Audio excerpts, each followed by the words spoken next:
Hi, welcome to the Communicate Influence podcast. I'm Sheelagh Caygill, and my guest today is James Cridland, the globally recognized podcast industry thought leader. James has an incredible amount of knowledge about the podcast industry and is always current. If you don't already, I highly recommend that you subscribe to his industry news briefing, podnews.net. In this episode, James and I talk about the state of podcasting and radio, his upcoming projects, and what makes a podcast episode great. Hi, James, and welcome very much to the podcast. It's a great pleasure. Thank you for asking. And thanks for making the time. I know you're pretty busy. You put out podcast news every day, which I find invaluable. That's one of your projects. What else have you been up to? Yeah, so I kind of have two different hats. I call myself a radio futurologist because it turns out that if you print your own business cards, you can call yourself anything. And so one of the things that I do is I help radio stations understand what the future is. And I've been doing that for the last 15 years or so. And I also, as you say, edit Pod News Every Day, which is a daily briefing around podcasting and on demand, which you can get for free at podnews.net. And so both of those things keep me relatively busy. I've just came back last week. I was in Prague and in Barcelona, speaking at some conferences there. But I'm now back in sunny Brisbane for the next couple of months now until I have to go to Paris, of all places, in the end of January. So, keeping myself very, very busy. And all this travel is work-related, is it? It is, yes. It's nobody told me how far away Australia was to everywhere else when I moved here 4 years ago. It turns out to be a tremendously far, long way away. But still, that's always a good thing. When did you start Pod News? Yeah, so I started doing Pod News in 2015, so 2 years ago, and was really sort of working, 2017, which is 2 years ago. There's my maths for you. And it was really, I was at a American radio conference, which of course called itself the Worldwide Radio Conference. And in typical American style, it had mostly people from the US, and I think 2 token foreigners, and I was one of those. I was in the pub afterwards chatting to one of my American friends, and he said, one of the difficulties is that there is nowhere of getting podcast news and podcast information. And I've been following trends around radio for a long time, and I thought, I know how to do that, and he's absolutely right.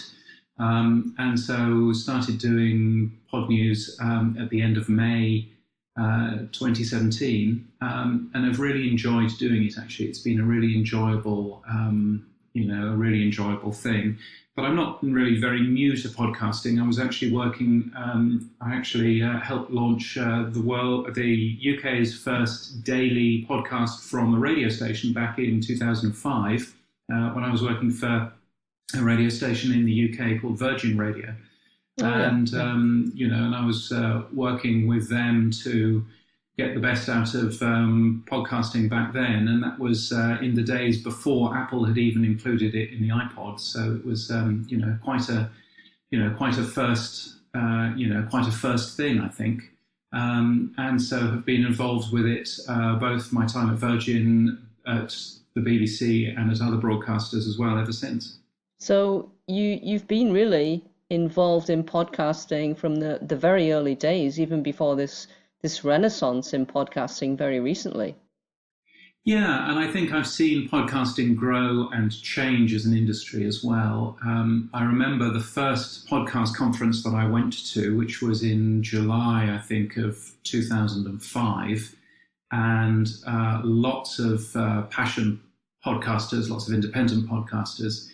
And then there was myself and somebody from the BBC, and we were both talking to this conference, a small conference in London. And I remember being, given quite a hard time because it was seen as being something that was an independent space, seen as being something where broadcasters weren't really welcome, and broadcasters couldn't really add anything, and that was quite interesting. And I've certainly seen, obviously now broadcasters are very much part of podcasting, but of course podcasting is far more than just the Rogers and the iHearts and the BBCs of this world.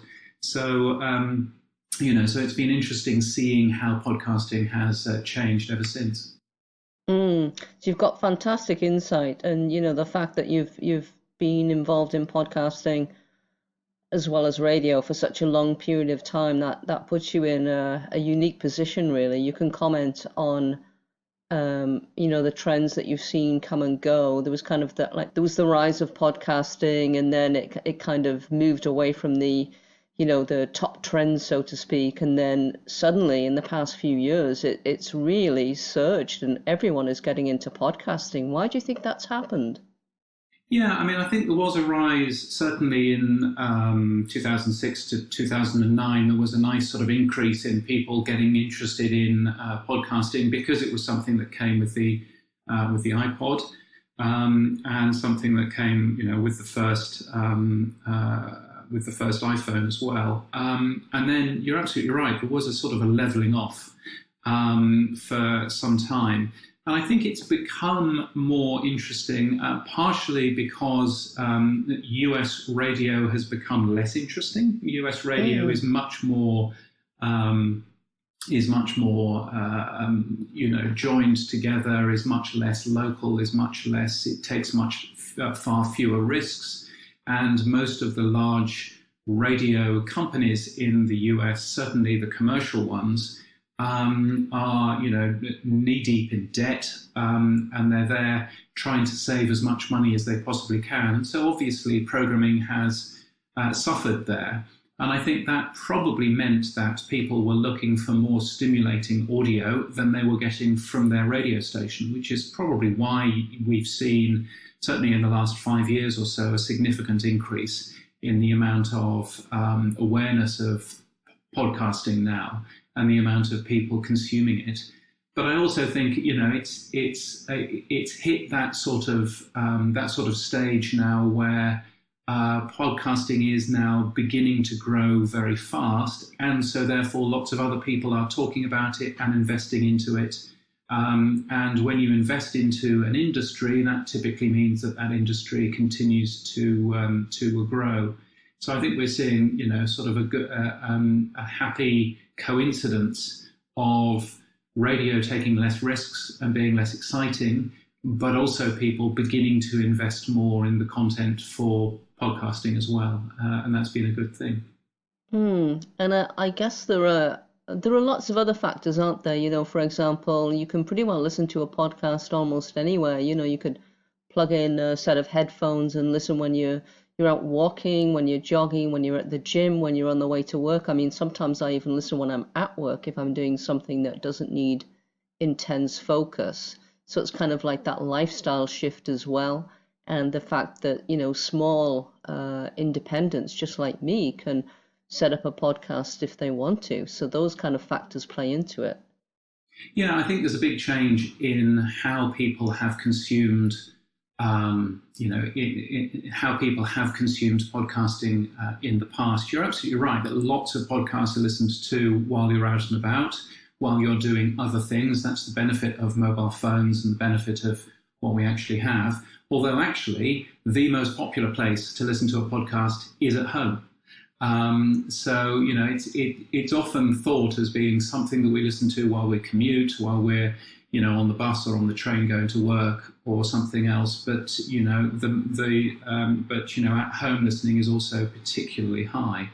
So I find that really interesting. But I also think that podcasting is actually filling a hole that media hasn't really grasped. If you look at spoken word radio in particular, then that is mostly listened to by older people. It's mostly listened to by 55 plus. So, CBC Radio 1 as one example, or the BBC Radio 4, or the ABC's output as well, is typically very strong with older listeners and not particularly strong with younger audiences at all. And podcasting is different. And podcasting is actually a different type of programming, a different type of content, which actually means that, that's easier in terms of reaching younger audiences. And that's probably why we're now seeing broadcasters spending quite a lot of time in terms of podcasting, because that is opening up a whole new audience to them that they're not reaching with their radio stations.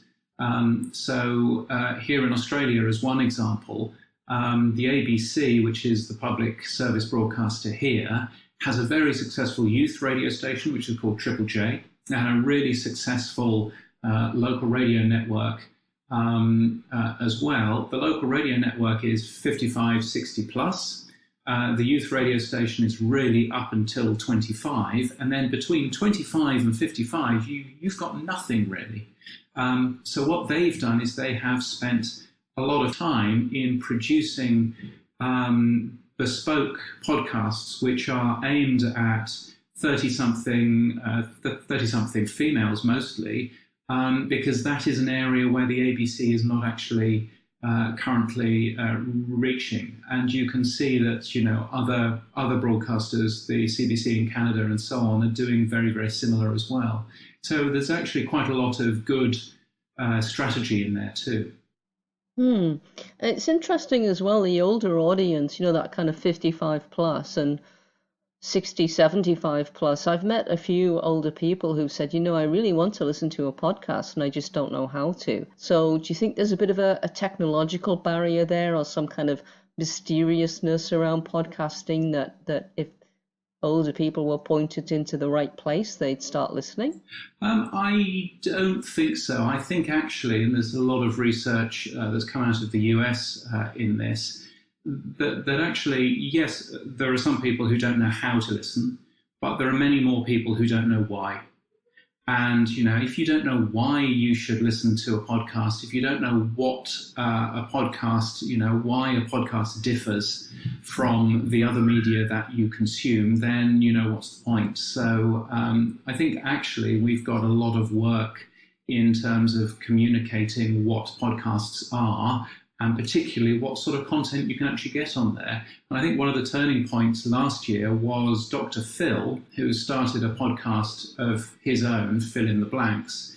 And that seems to really attract a lot of people who simply did not know how podcasts worked in the past, but they wanted to have a listen because they're loyal to what Dr. Phil is all about. And so I think, that is a very, that's a very good example of just actually seeing how great content is driving this, rather than necessarily teaching people what the Apple Podcasts button looks like on their phone, or telling them how to download Google Podcasts.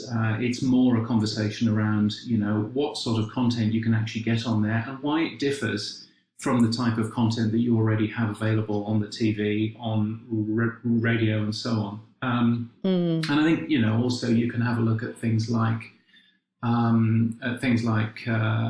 scripted podcasts, audio drama, as I would call it, being a Brit, which is something which is, tremendously exciting for a lot of people, because they've simply not heard that on the radio ever, because most countries stopped doing audio drama about 30 or 40 years ago. So, so actually that's brand new audio that people haven't actually heard. So, again, I think quite a lot of this comes down to content more than anything else. I think that's so true. I mean, if you start talking to people about the type of content and just how interesting some podcast shows are, and just the, sheer variety, that can really draw in listeners, as opposed to explaining the technology and how to listen. Yeah. It makes total sense. Yeah. Yeah, no, absolutely. And some research, again, has been done about why people start listening to podcasts, and a lot of that is around word of mouth and, recommendations from other podcasters as well.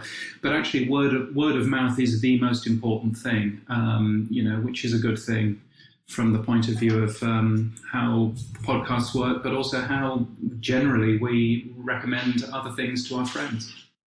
I find that really a good point, because I'm sure it was your newsletter in which I read something last week that talked about word of mouth and passing on recommendations to your friends. And I think some podcasters, when they're working on, a new podcast, getting their downloads up, making sure that people are aware of their show, they focus on all the technical things like SEO, etc.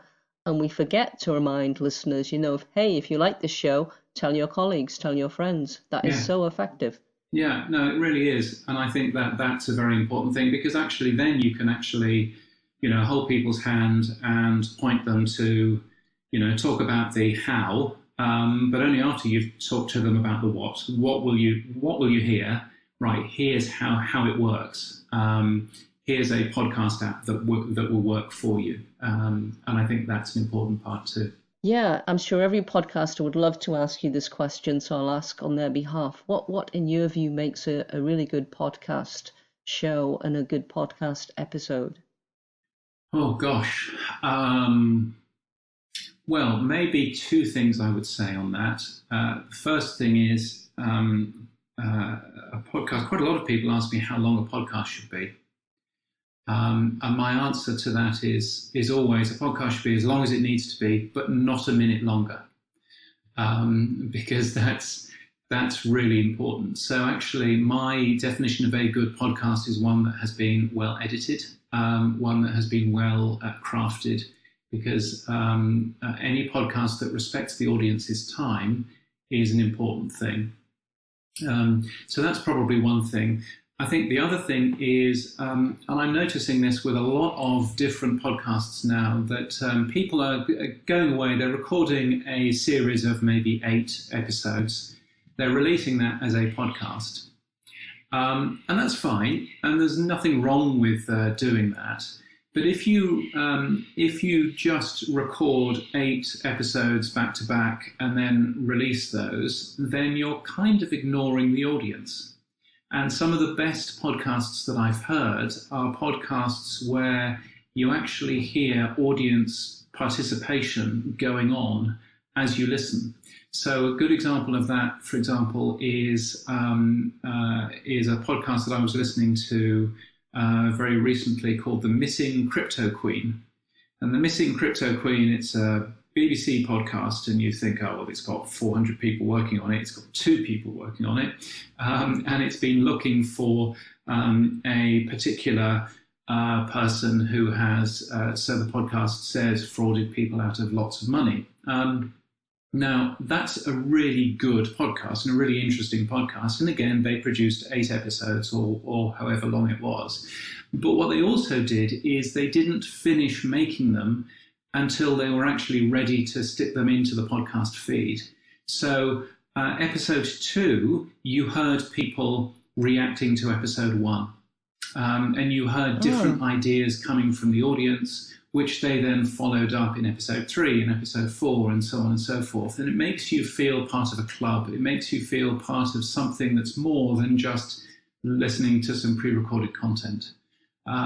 So I would certainly say that what makes a great podcast is to include that listener reaction, and to be able to use the benefit of audio, which is that it's really easy to edit, to add stuff, to make a podcast really sound of the moment. That's a really important thing too. It could be quite challenging to get the listeners, the audience involved. Are there kind of special ways that you would recommend doing that? Would it be on, perhaps if you have a Facebook page, or on your website or Reddit? Is that how you'd recommend people? Yeah, so quite a lot of podcasts will do that. It depends on what your podcast is aimed at. If your podcast is aimed at, computer games or stuff, then Reddit is a great place to have a community around who your podcast listeners are. If it's more around,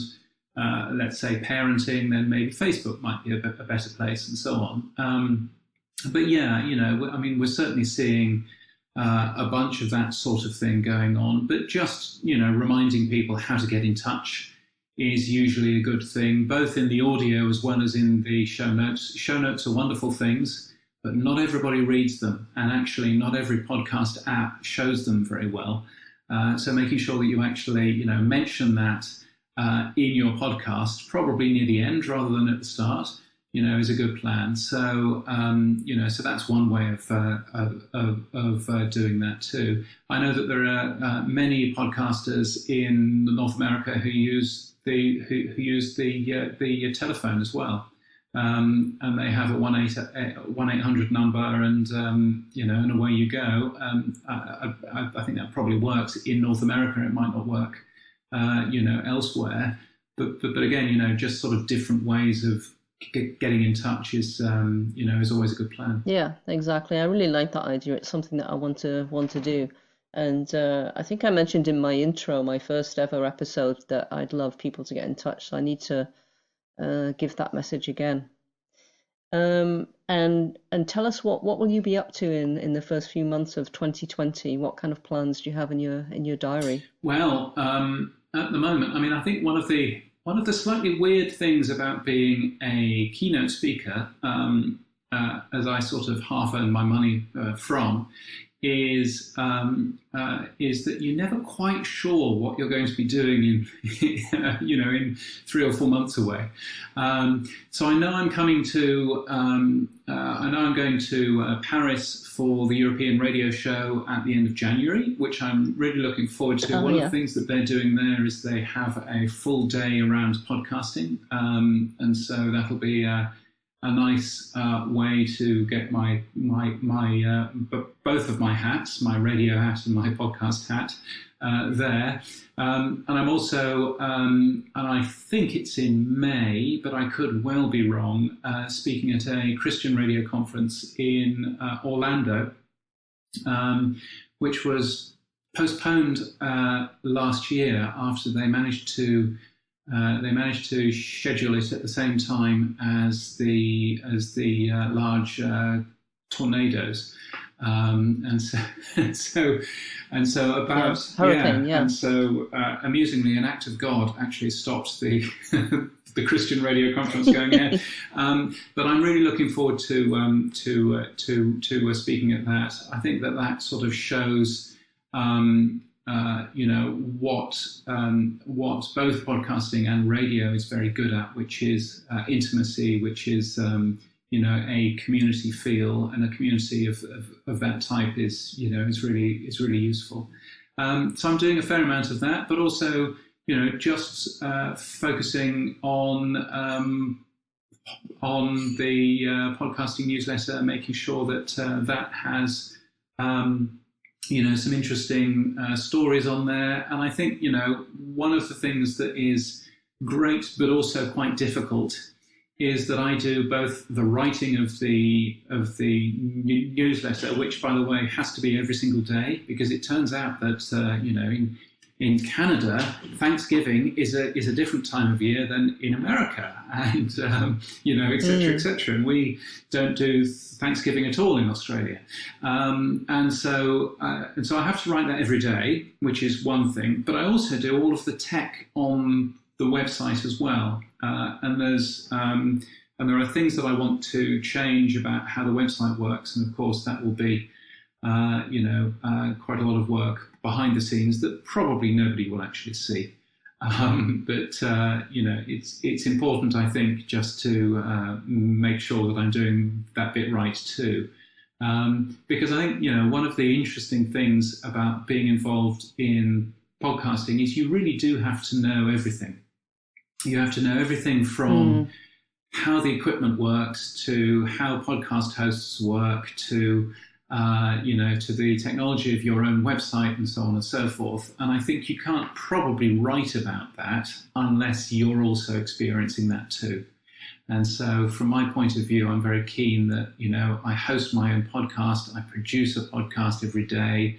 I want to make sure that, I'm producing my own stats for that, and so on and so forth. And so actually making sure that that is done in a sensible manner is again a very useful tool.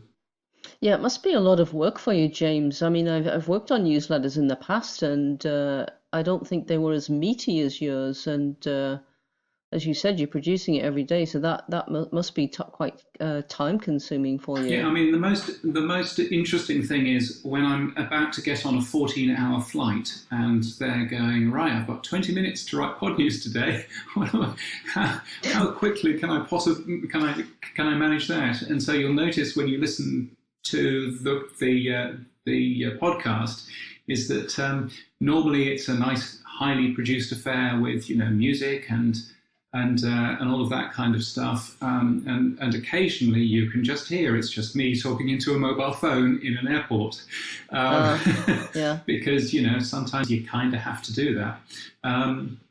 Exactly. Well, it's consistency, isn't it? It's making sure that it's there. Yeah. It's there every single day. I think one of the things I built a classified advertising tool for the newsletter, and I think one of the things that I forgot to build in was the concept of holidays. So people have already booked Christmas Day, so I have to write something on that day. So that's all a little bit of fun. So but it is really enjoyable, and I think one of the things that I really enjoy is people getting in touch and saying how helpful they find it and how useful certain things are, and also just watching people read it, watching people find interesting stories that they are clicking on, because obviously I'm measuring all of that to work out what stories people like. That again is absolutely fascinating, and it's been really good fun doing it for the last couple of years, and I hope that I'll be doing it for many more. That's great. I mean, as I mentioned earlier, I certainly appreciate it, and any podcasters out there, I definitely recommend that if you haven't already, you definitely should subscribe to Pod News. So, James, I'm curious about the Pod News podcast. I've listened to it a couple of times, but mostly I read your newsletter. I'm curious about the podcast, what that has been like for you, producing it, hosting it, etc. Sometimes having to rush it, sometimes having lots of time. What's that experience like as a host? Yeah, I mean, it's fun and it's a really enjoyable thing. It's one of the things that I enjoy doing most, actually, of finishing writing the newsletter and then turning it into a podcast, which is available there. But one of the things that I've discovered about that is that if your podcast is the right length, i.e. it's nice and short, and this podcast is only 3 minutes long and it's every single day, then smart speakers are really interesting and a really important part. So about half of my total traffic, of my total downloads, are coming from smart speakers. It's people in the morning saying to their smart speaker, play me the news, and they have put Pod News in as one of those pieces of news in there. And that's been really interesting, because typically nobody listens to podcasts on smart speakers. But if you do the right podcast, if you do the right content, then you can really see that actually it's something that lots of people end up using. So so that I found really interesting and quite surprising. Wow, that's really cool. I mean, is it because you've got news in the name, Pod News? I mean, it's popping up because I've made sure that it does pop up, and I've found the right people to talk to at Google and at Amazon.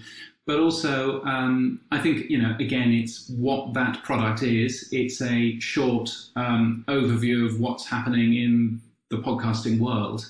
And it's nowhere near as useful, I think, as the newsletter itself, but it's certainly a handy thing if you're, if you're in the shower or driving to work. And so, I found that very interesting, that there are, that different types of podcasts get consumed in very different ways. And I think that's something that is really useful for anybody that's actually sticking audio together, just to remind themselves that actually it's not a one size fits all. Just because most people use Apple Podcasts for something or other doesn't necessarily mean that Apple Podcasts will be the biggest for you. It isn't the biggest way that people listen to my podcast, as an example. So, I think there's some really interesting things that we can learn there. Yeah. Well, James, it's been really great talking to you, really insightful, and I've got no doubt that podcasters and listeners out there are going to hear lots of interesting insights and ideas. So it's thank you it's so been a much. great pleasure, and thanks for inviting me on. Oh, thank you again, and thanks for your time, because I know how busy you are. So good luck with everything and your plans next year, and I'm going to look forward to more interesting editions of Pod Indeed. News All going good. forward. Thanks. Okay, take care.